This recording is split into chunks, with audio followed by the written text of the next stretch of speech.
And we're back, folks, right here on WWE Network and Chill. I'm Graham Giason Matthews, and right here on the show, I review all the original programming that I watch on the WWE Network.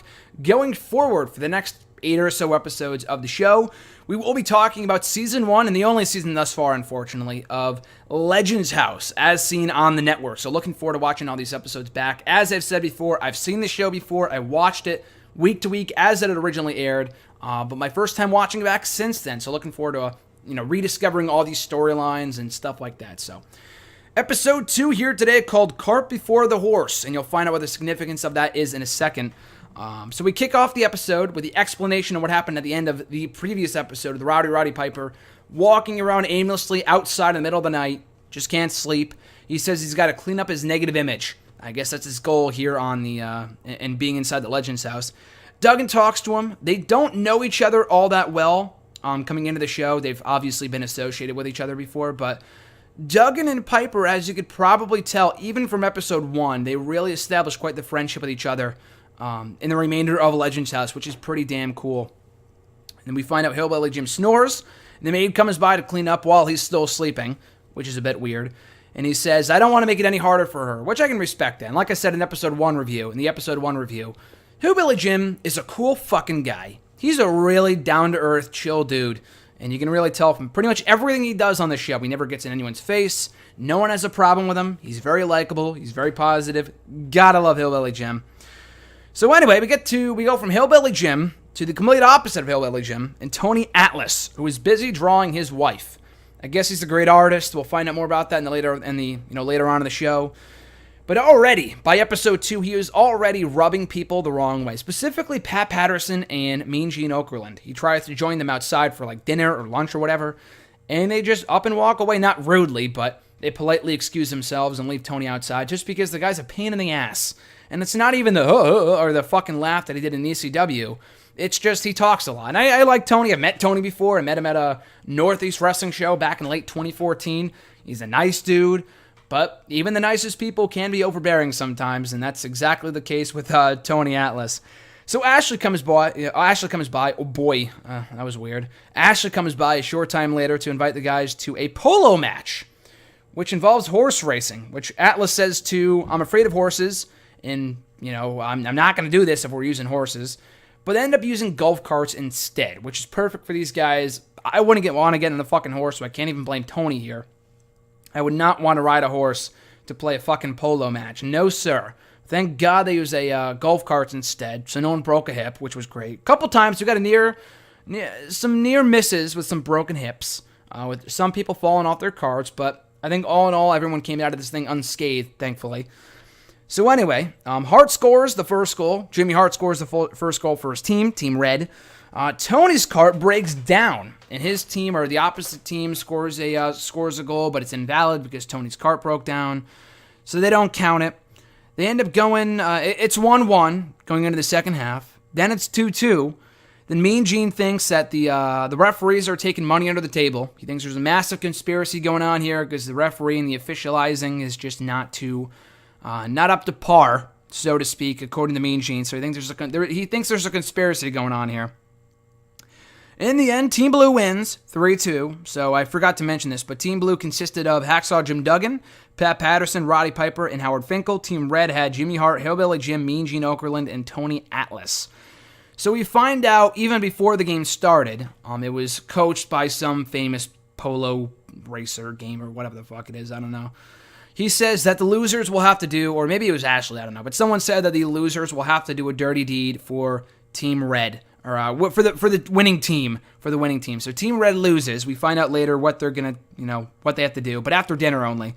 They all sit down. They eat some dinner together. They talk about their first matches. They talk about their careers over dinner. Tony Atlas says it's great to hear the same stories that I've heard over 1 million fucking times. He didn't say that specifically, but he was alluding to it. And Tony's a funny one. Tony is a funny one. So we find out that Team Red, for their loss in this game, they have to shovel out the stables, the horse stables. Hillbilly Jim has experience. He's done this at home, so he has no problem shoveling horse poop. He has no problem. He's a positive guy. He's going to take what's given to him.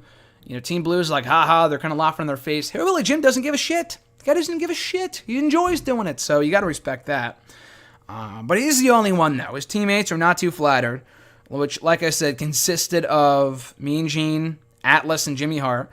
Jimmy Hart didn't want to ruin his shirts or his shoes, especially not his hair. Mean Gene is not happy with this at all. And then Tony Atlas does not like horses, so he's cleaning the poop from the outside, which was pretty funny.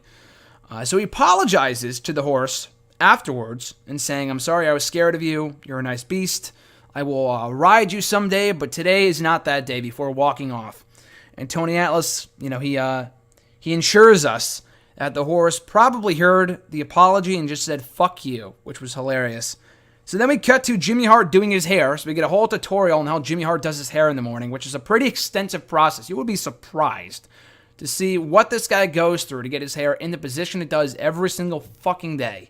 So I give major props to that guy for devoting that much time to getting his hair ready. So I applaud you, sir.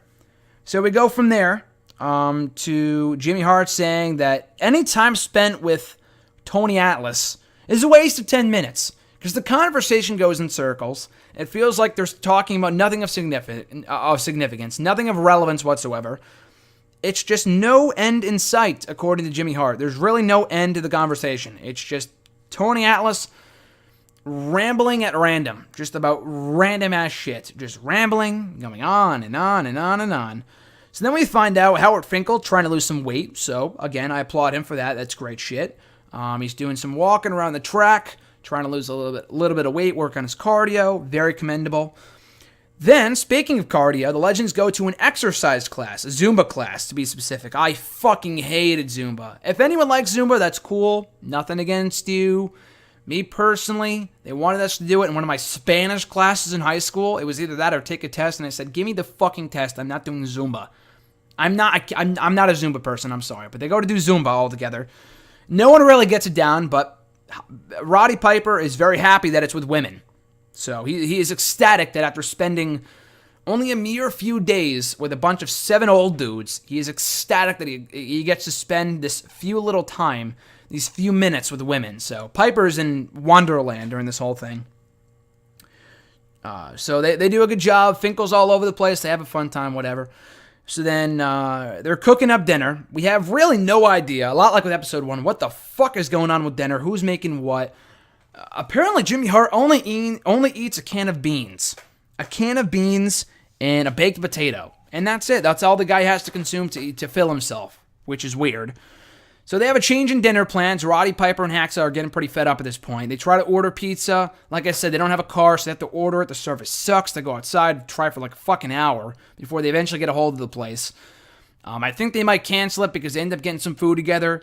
They wanted to order out, but they made steak and burgers instead. They all bond over that, and that's the end of episode 2. So again, there really aren't any storylines on this show. It's really more of a play-by-play. You see how these guys progress, how they get together. The cracks are being shown. The cracks have been displayed within the tension of all 8 guys, specifically Tony Atlas, because you know from the get-go this guy is going to be a huge pain in the ass. And that's already evident from episode 2. And then we got another 8 episodes to go. Technically 7, but the last episode is like a sit-down recap with all the guys and about the show, whatever. But another entertaining episode, so check it out. Again, if you don't like the whole it's too real or it's too boring or whatever, sometimes too real can be too boring, but I like this. I like all 8 guys. They're all, unique, distinctive personalities, so I really enjoy the episode. It's a good show. It's a funny show. And it only gets more noteworthy and more funny or funnier and more relevant and stuff like that as the episodes progress. So stick around if you're not already entertained by Legends House. So, of course, episode 3 will be up in my next edition of WWE Network and Chill of Legends House Season 1.